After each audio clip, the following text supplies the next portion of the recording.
Nuo spalio mėnesio 1 dienos už galimybę mokytis dailės mokykloje teks mokėti brangiau. Mokesčio didėjimą miesto savivaldybės administracijos direktoriaus pavaduotojos Janinos Gaidžiūnaitės teigimu lėmė sunkmetis – lėšų nesurinkimas, verslo mažėjimas, mokesčių nesumokėjimas, taigi ir finansavimo galimybių nebuvimas. Todėl padidintas mėnesinis mokestis šios mokyklos ugdytiniams lems įstaigos išlikimą.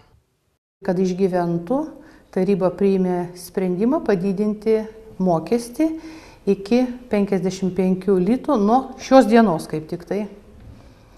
Nes gegužės mėnesį buvo patvirtintas 40 litų mokestis, tačiau birželio mėnesį buvo peržiūrimas biudžetas ir šitai įstaigai buvo sumažintas daugiau kaip 100 000 litų finansavimas.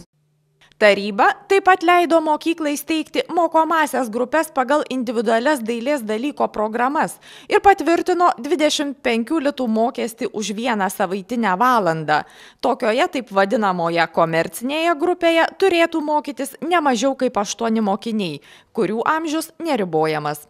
Mokymo programa, nors ir neformalaus ugdymo, yra, sakykime, su tam tikrais dalykais dar, bet galbūt, sakykime, panevėžietis, jam nereikia kažkokių tai dalykų mokytis komplekse, bet jis vieną kažkokį tai nori dalyką, jis gali mokytis šitą.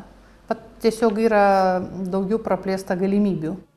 Grupės mokymuisi pagal individualias programas dailės mokykloje iki šiol nebuvo formuojamos, tačiau įvertinus miestelėnų pageidavimus, tai ryžtasi padaryti dabar.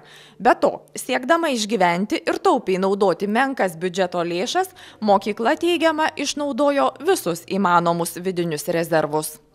Mažino krūvius mokytojams, mažindami valandų skaičių, padidino moksleivių grupėse skaičių. Vidinius tokios rezervus panaudojo galimus. Pagal šitą finansavimo struktūrą jie gali išgyventi. Praeitais mokslo metais dailės mokykloje mokėsi 525 moksleiviai, šiais 510. Iš viso mieste veikia 4 neformaliojo ugdymo įstaigos, be jau minėtosios dailės, muzikos, gamtos mokyklos ir moksleivių namai.